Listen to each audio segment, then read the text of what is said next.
did Tupac already tell us about P Diddy back in the 90s? I'm going to show you some things that might suggest he did. And I'm also going to show you how what P Diddy has been up to maybe has already influenced the world. So let's have a think about it.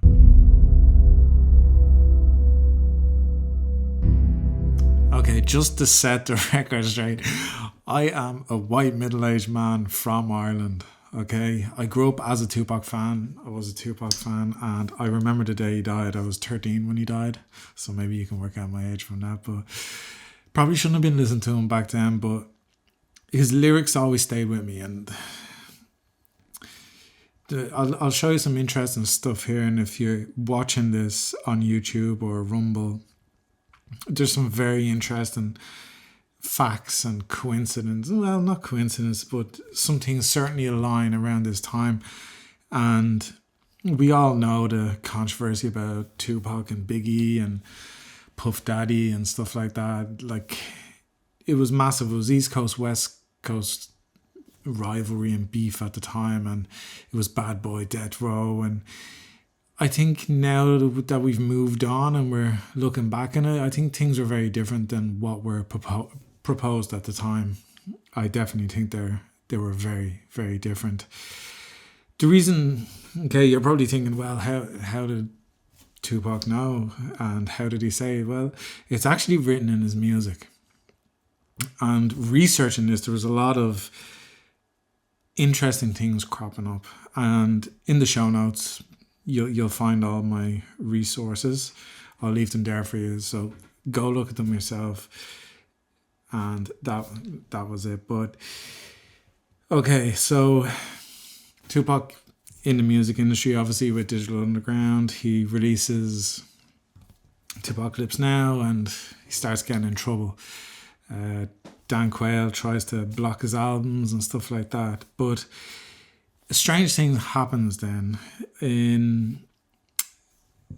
on the 8th of February. No, sorry. But strange thing happened then. In 1993, an alleged sexual assault took place, which Tupac was involved with. Very interesting court case. I'll leave it down below. Very suspicious, because the claims that the media put out and what are actually in the court case is very different. Like, there was guns that the jury dropped because they said it was planted by the cops and things like that. But looking at the sexual assault, he's in court for sexual assault, basically. And I'm going to try and paraphrase this down because I want to get to the meat of this, really. But I think it's important that we line it up.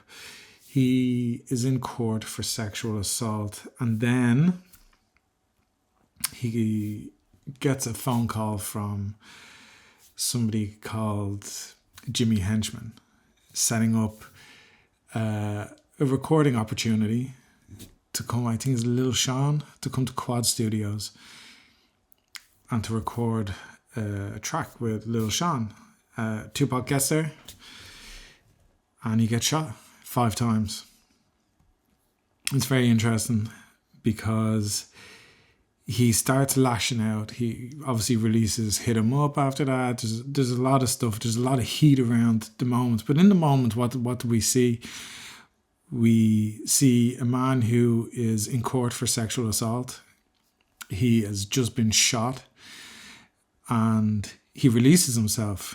And in an interview, Trench from Naughty by Nature said that he didn't want to stay in the hospital. He felt his life was at there was a threat on his life. The doctors, Afeni, tried to calm him, but Trench went in and talked to Tupac and then came out to Afeni and said, no, he's got to go. He's got to leave. So he left the hospital. He recovered. He was found guilty and was sentenced in the 8th of February 1995 to 1.5 to 4.5 years in prison. And like, the charges were sexual assault, sodomy, illegal possession of a firearm, but he was found guilty on sexual assault only and he acquitted on the other 2 charges. if you look into the case, I'll leave the case notes down below, jurors, everything. It is very interesting. But why is that important? Well, he releases his album Me Against the World on the 18th of March 1995, and it's interesting. He has a song on it called F the World, and these lyrics have stayed with me pretty much all my life since I heard them. And because he's always very adamant in protesting his innocence. And I think we should really listen, especially to what's going on nowadays. Maybe the story was different. Maybe these guys were trying to tell us something. I don't know. But all I'm saying is, this is very interesting. Choice words, Me Against the World, F the World is the song. You'll see it on screen. First line of the song, who you calling rapist? Ain't that a bitch? You devils are so two-faced. And I just find that fascinating that he uses who you calling rapist, because obviously he's going through that at the time. And then he calls them devils, which is very, very interesting to me, because it's like, okay, good, evil, so on and so on. But from there, it starts to his life is a roller coaster from there. It really is. He signs to death row. He comes out. He does death row, bail him out for 1.4 million. He's in there for 9 months, and then he comes out and he drops All Eyes on Me. That comes out in 1996, and we all know what happens in 1996. Tupac, on the 7th of September in 1996, he gets shot and then dies on the 13th of September. And I remember this vividly because my birthday's around that time. And all this time, he is saying that they're trying to kill him. And who's they? And I found it very interesting. And then after he dies, on the 5th of November 1996, an album comes out called Machiavelli. Now, we'll get into it. He puts it out under the name of Machiavelli, should I say.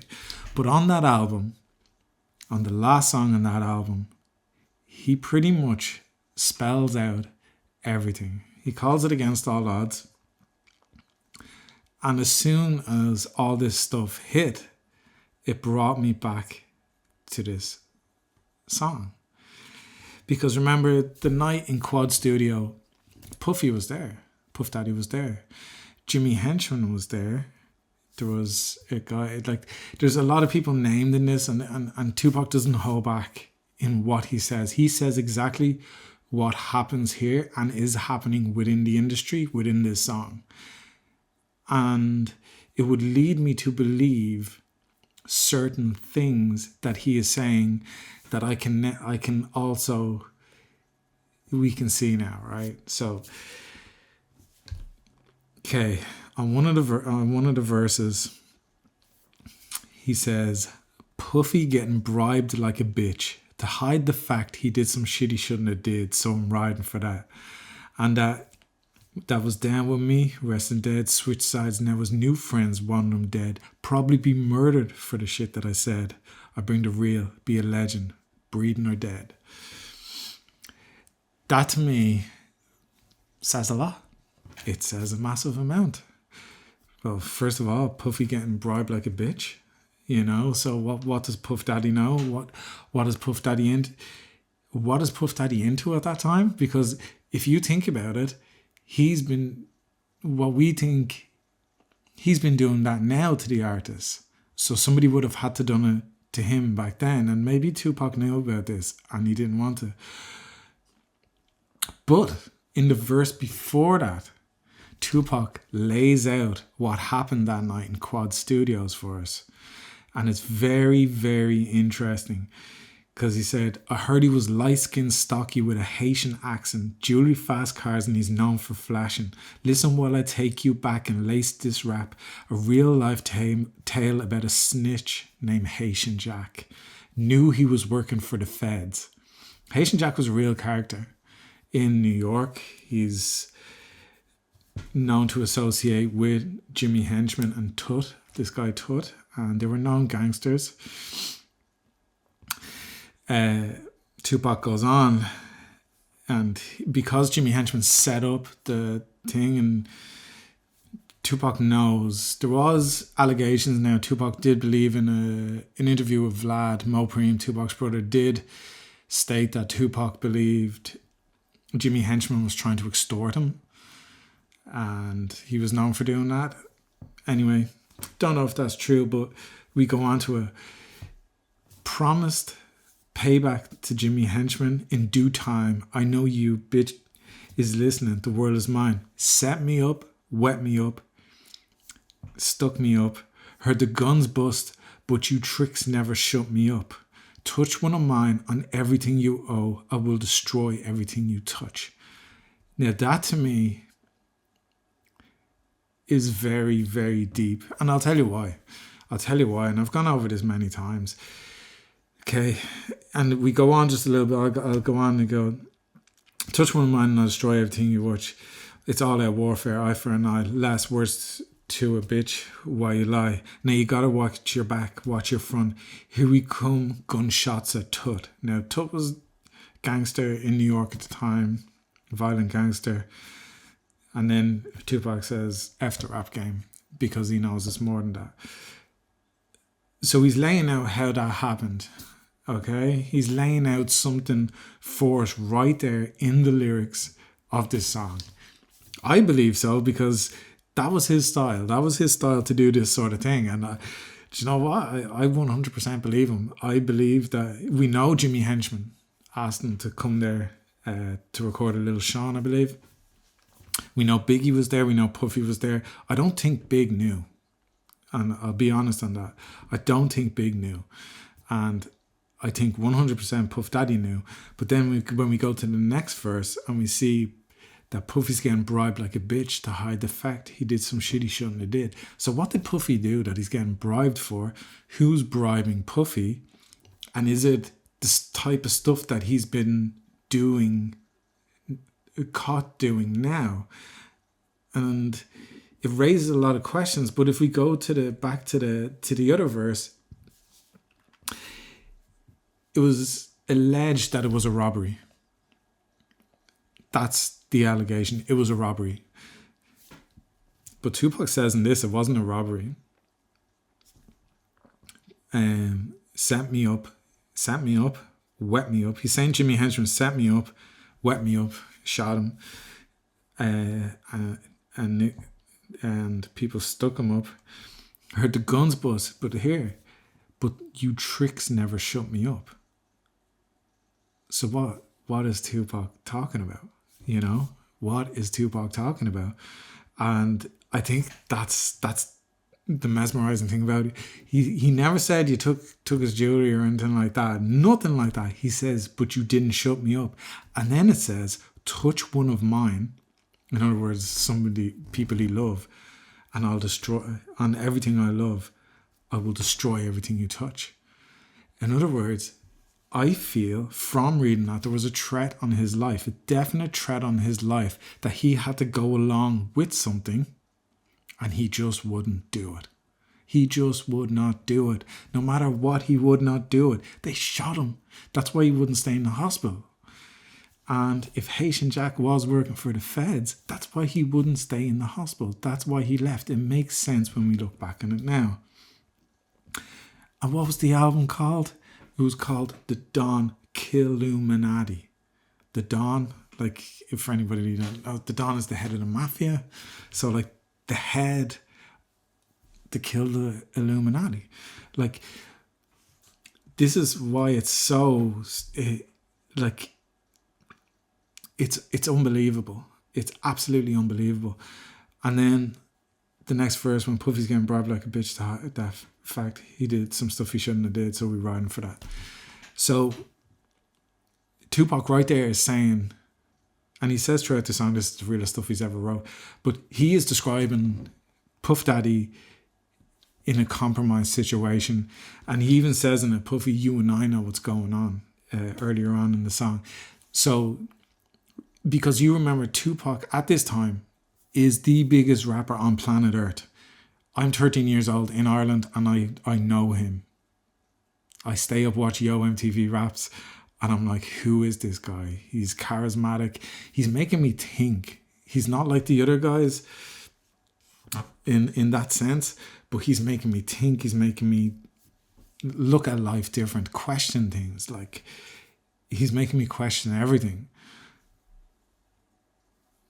But Puffy's getting bribed. I can't get that out of my head because essentially that's what's happened. That's what Puffy's doing now. That's what Epstein was doing. You understand how this works. And then if we go back to the Me Against the World, and when it says, who you calling rapist? Ain't that a bitch? You devils are so two-faced.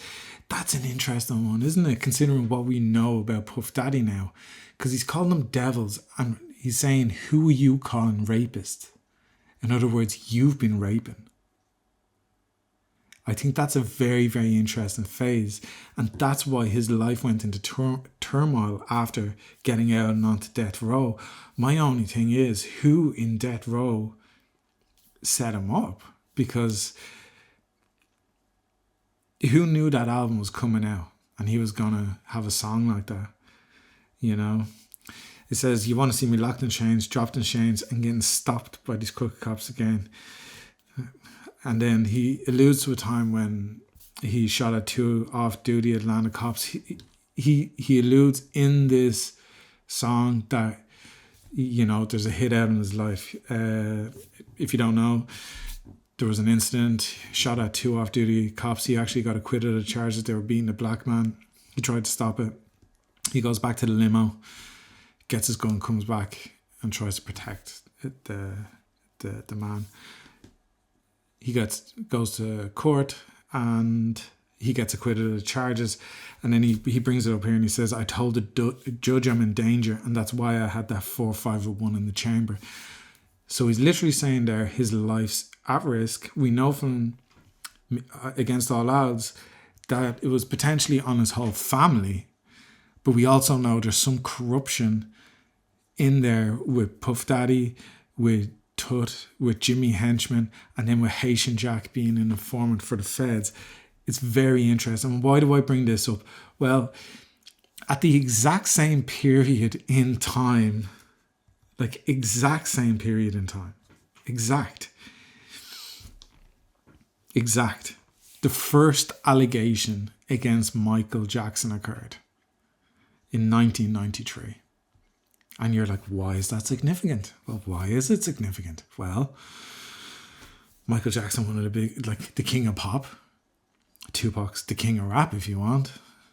And then Michael Jackson releases an album called His Story or History on the 16th of June, 1995.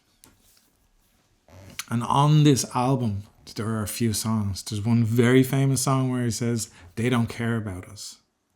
Interesting. There's a song on an Earth song, and it's more like, what have we done to the people? You know, what have we done? It's a very interesting song. There's also a song on it where he talks about the FBI. Yes, that's right. Michael Jackson on that album talks about the FBI and a police officer, a detective. And it is very, very interesting. Why would two of the people, what happened in that moment in history, in time, that two of the biggest stars in their genres were talking about the exact same thing? I find it fascinating. I find it absolutely fascinating. Not only were they talking about it, but they were actively fighting against it. And that's what blows my mind. Michael Jackson's first accused of sexual abuse in 1993. Now, we all know that Michael Jackson famously went on at a press conference to call Tommy Mottola the devil. And choice words, if you think about it, because didn't Tupac say, these devils are so two-faced? Very interesting. Tupac obviously also famously in an interview said, I can look at myself in the mirror. I didn't sell my soul. Just very, very interesting. Both men taught. There's a famous recording of Michael Jackson. Famous recording saying there was a group of people trying to kill him. And guess what? He got murdered. He obviously went to trial, and it began 2005, went on for about 4 months, but he was acquitted on the 13th of June 2004. In the 25th of June 2009, he died. It was murder, it was deemed murder. So you've got two of the most influential people on the planet, and at the exact same time, they have sexual allegations against them that they both deny unbelievably. They both get tossed around with this Wacko Jacko. It's Wacko Jacko, and then it's Tupac the Thug. And they have this around them. And then Tupac obviously has an attempt on his life. They're both talking about people trying to kill them, groups of people. They're saying devils and stuff like that. And then they both die. They both get killed. Like, what? I find it very... In the time, because of media and the way it was all portrayed and played out, it was nearly accepted. It was nearly accepted. It's only looking back on it, and like, why do I bring that up to what Puffy does nowadays? Well, let's dive a little deeper, okay? And this only hit me the other day. You will see a change in the music. You will see an actual change in the music. The music is no longer thought-provoking. It's no more... It's not deep. It's not meaningful. It's very materialistic. It's very pornographic. It's very demonic. It changes and it gets worse and worse and worse. Now, at the start of this, I said, how has what Diddy's been doing influenced the world? And I think this is the most shocking part of all. And you can tell me what you think about this, and I'm going to show you what I think and what I found, because I'll leave all the notes down below so you can go. But I was watching a Piers Morgan interview with Tony Buzbee, and I'll link down below so you can look at it. But it was very interesting, and I was watching it, and I was growing up as a Tupac fan. Obviously, the East Coast, West Coast thing that the media portrayed, you always had sides with the West Coast and Tupac and stuff like that. And then you kind of get older, and you're kind of like, oh, that's mad, you know. But now looking back on it, you're kind of looking at it different eyes, especially with what's coming out with the industry and things like that. And looking at it objectively is probably more powerful now than it was then. I probably didn't have the brain capacity, to be quite honest. But Tony Buzbee is representing 120 of the victims. I'll leave the link down below to it. It's called Are We Going to Name Names? New Diddy Revelations Given to Piers Morgan. In that interview, he says something profound. Now, if you look back, as I said,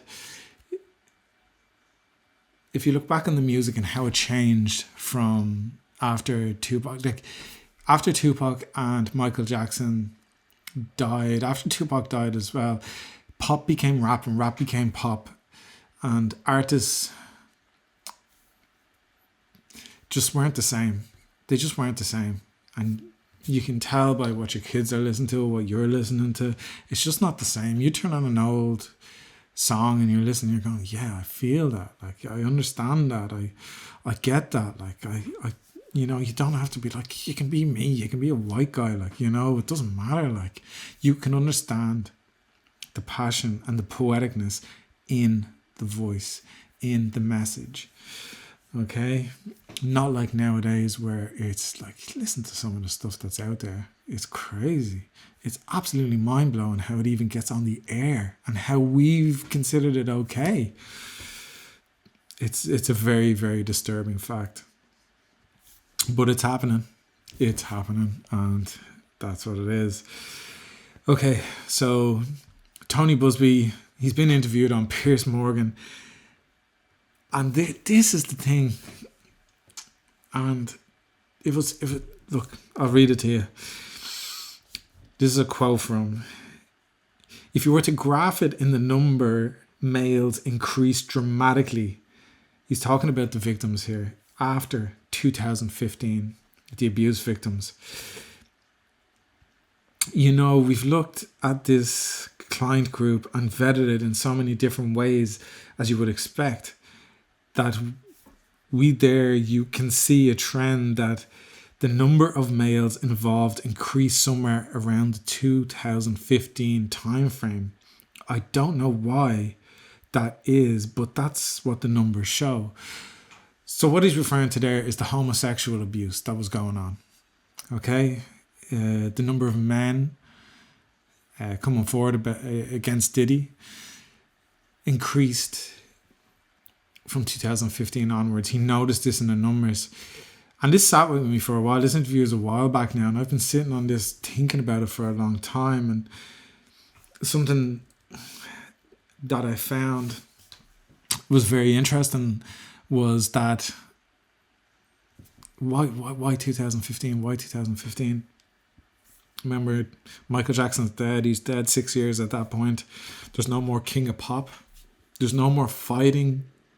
Because once you get rid of Tupac, who's actively fighting against, he has an album called Killuminati, the Don Killuminati. He calls himself the king of killing the Illuminati.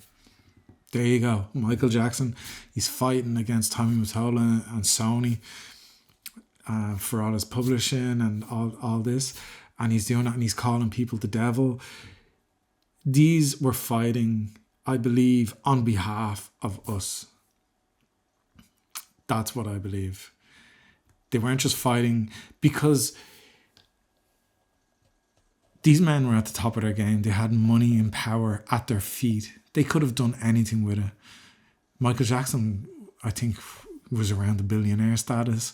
Tupac had the world in his hand. He was a young man, film star, movie star, rap star, everything. Could debate, could do all these things. And why would they rock the boat? Why would they rock the boat? Why?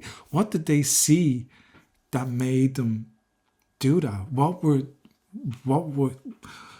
they included in, and what was seen for them to actually do that? To walk away from that money, that power?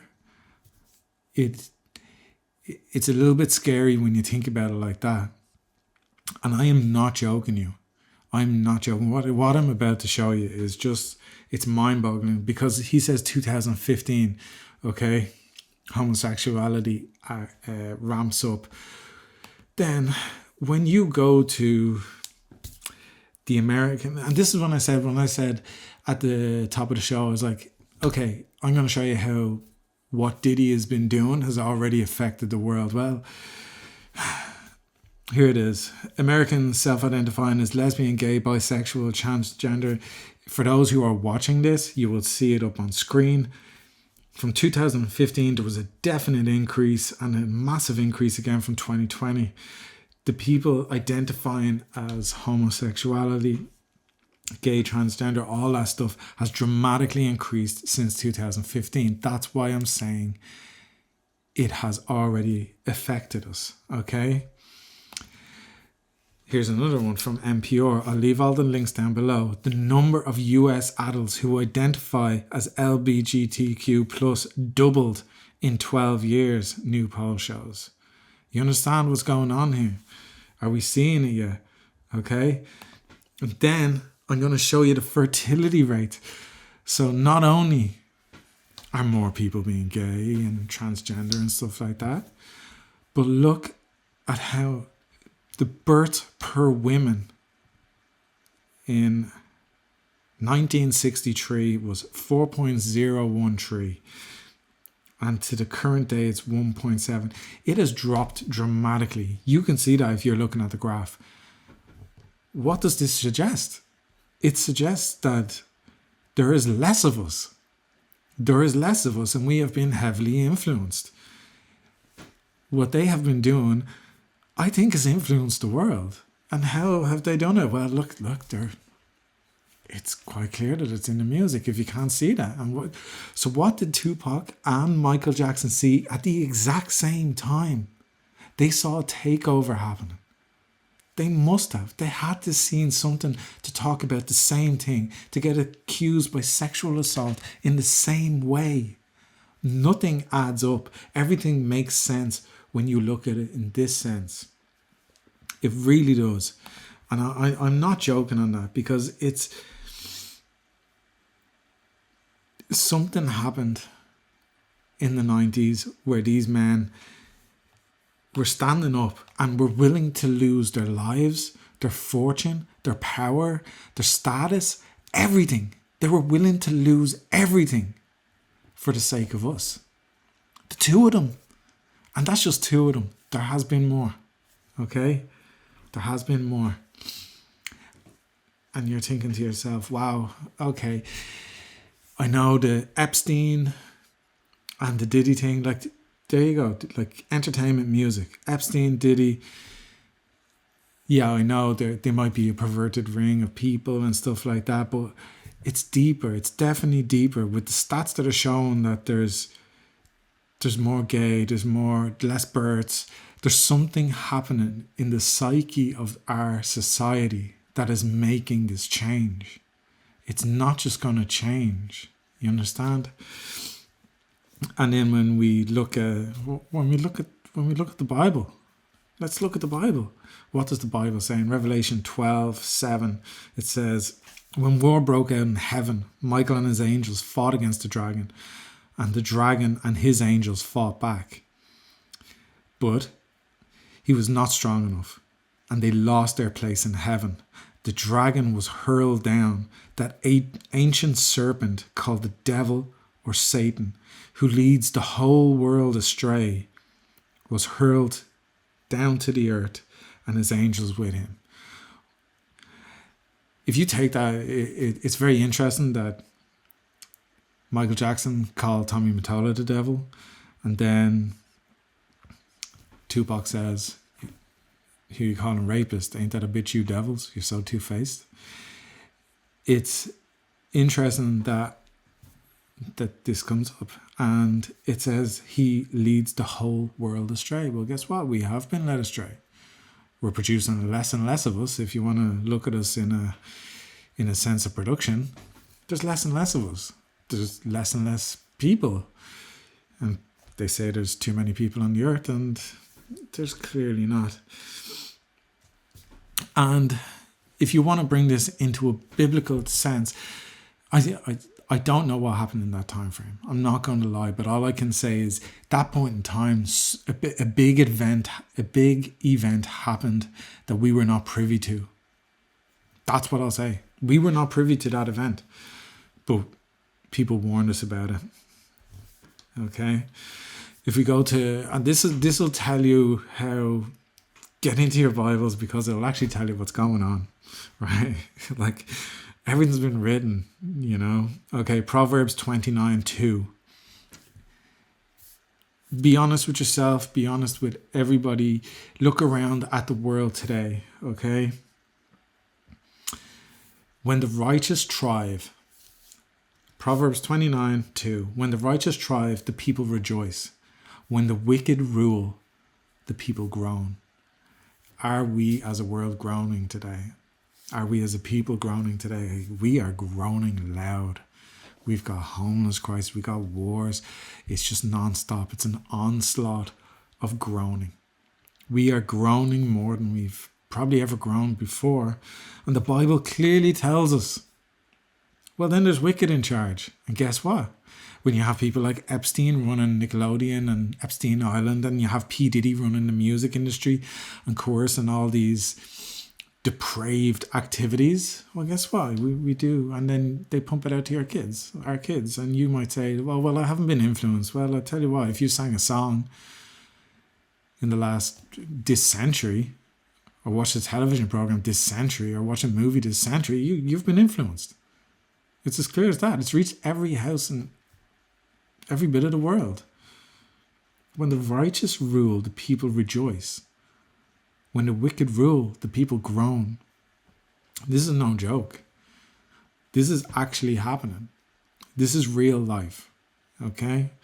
You can say anything you want, but this is it. Something happened in the 90s. There was a direct power shift. Music changed. Everything changed. Everything changed. Right then and there. They tried to warn us. A lot of the times you watch these things and you listen to these things and you're like, oh man, that's crazy.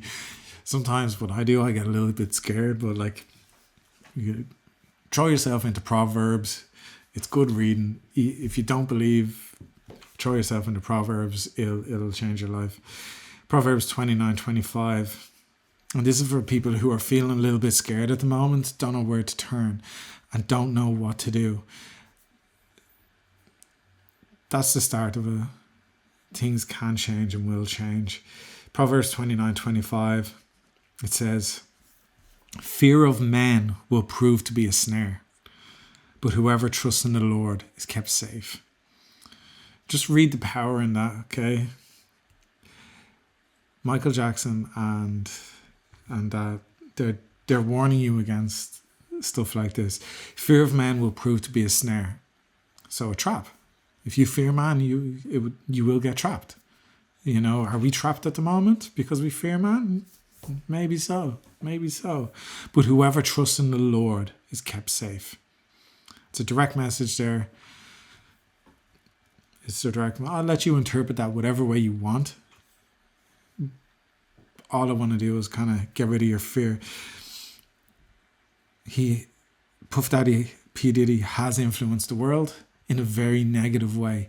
The people he associates with.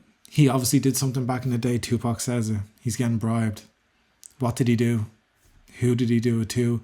Michael Jackson and Tupac talk about the feds being involved. Very interesting. Two of them get sexual abuse charges. It's really, really interesting. And just, I think it's amazing that it's actually written in scripture, that all this. I think it's mind-boggling how we're only realizing now that we have been led astray. The scripture's right. We have been led astray. The world has been led astray. And there's no two ways about it. We have been led astray. And that is it. It's crazy. We have. It's mind-blowing. And but there's for those who are in, here's the thing, right? Jesus is king. He's always been king. Okay? Whether you choose to believe it or not is up to you. It's on you.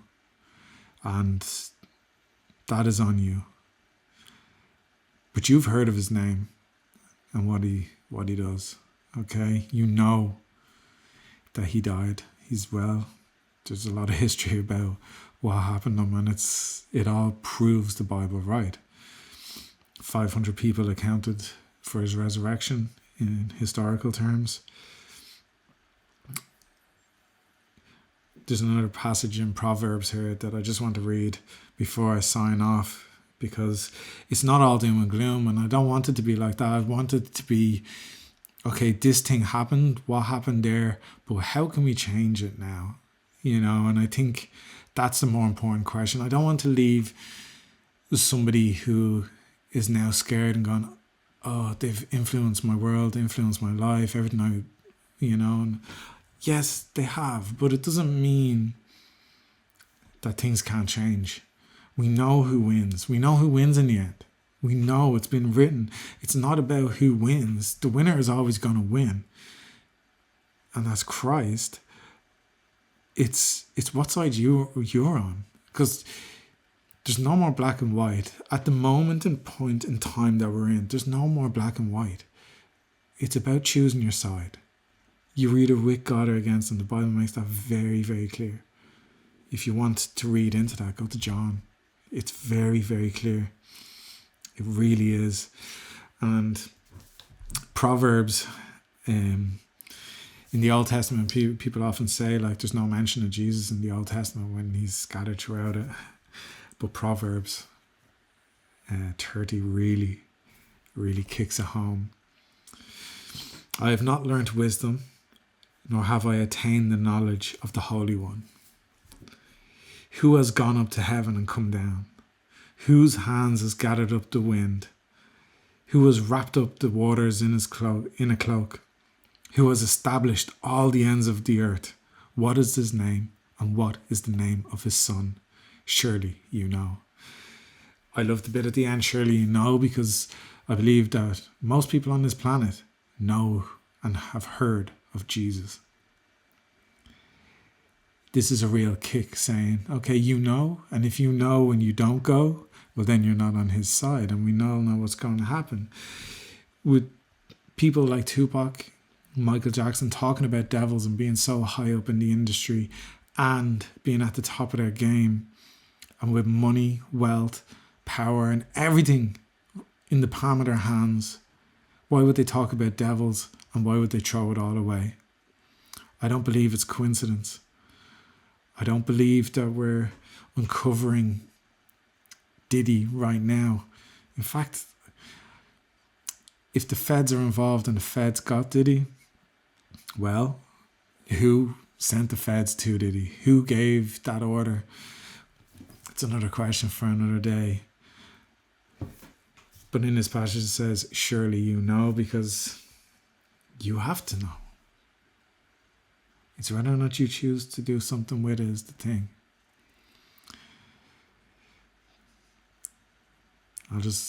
I'll leave it at that, guys. Thanks for listening. If you've enjoyed it, let me know.